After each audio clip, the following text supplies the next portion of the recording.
सुप्रभात बच्चों, आज हम आपके बीच चर्चा कर रहे हैं रिसर्च एंड डेवलपमेंट,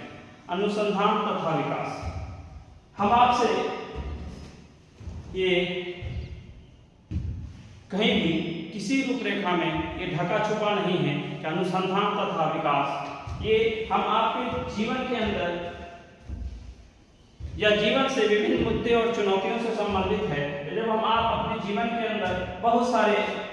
क्रियान्वयन करना चाहते हैं, समाज के अंदर बहुत सारे परिवर्तन लाना चाहते हैं, या समाज की बहुत सारी बुनियादों को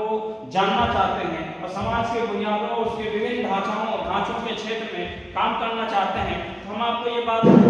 हमें इस बात से अवगत होने की आवश्यकता है कि हमें जीवन के विभिन्न रूपरेखाओं का निर्माण करने के लिए, उसके उपरांत हमें सोचने और समझने के लिए, हमें नवीनीकरण की ओर ले जाने के लिए हमें कहीं ना कहीं अनुसंधान करने की आवश्यकता होती है। अब इसलिए कि जब तक हम शिक्षा के विभिन्न पहलुओं और विभिन्न क्षेत्रों का जब तक हम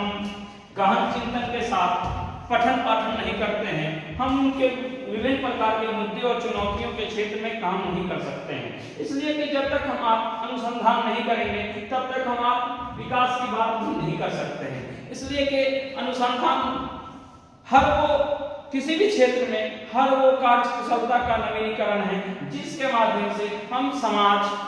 राष्ट्र का निर्माण कर सकते हैं। समाज राष्ट्र का निर्माण, उसका विकास हम उसी समय में कर सकते हैं जब हम आपके मन मस्तिष्क के अंदर अनुसंधान तथा उसके विकास के क्षेत्र में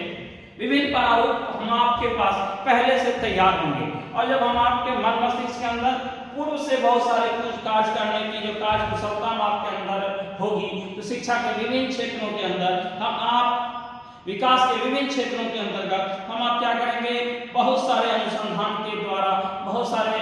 ऐसे कार्य अंजाम देना चाहेंगे जिससे संबंधित हम बहुत सारे कार्यक्रमों का निर्माण करेंगे और कार्यक्रम करने के साथ कार्य कुशलता के माध्यम से पाठ्यक्रम का निर्माण करना चाहेंगे और पाठ्यक्रम के विकास की भावनाओं के क्षेत्र में हम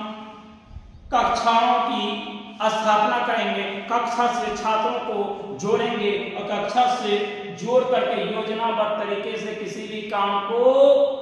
करेंगे, तब जाकर के हम छात्रों के विभिन्न प्रकार की रूपरेखाओं का निर्माण हम कर पाएंगे। उसी तरह से अगर हम अनुसंधान करना चाहते हैं तो अनुसंधान करने से पूर्व हम आपके मन मस्तिष्क के अंदर किसी भी संरचनात्मक दृष्टिकोण पर